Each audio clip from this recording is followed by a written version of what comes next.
2 plus 2 equals 4. And 6 times 4 gives us 24. So 24 divided by 24 is just 1.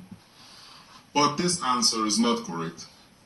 Because according to the order of operations, first we have to do parentheses, then exponents, then multiplication or division, and finally addition or subtraction.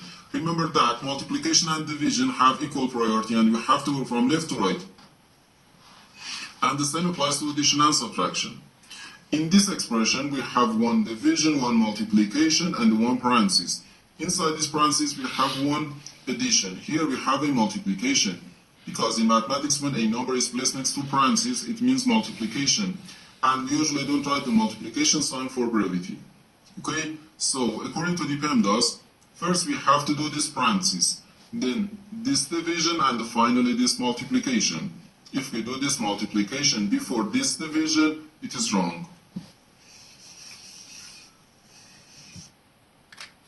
So first we have to do this parenthesis. Inside this parenthesis we have one addition. 2 plus 2 gives us 4.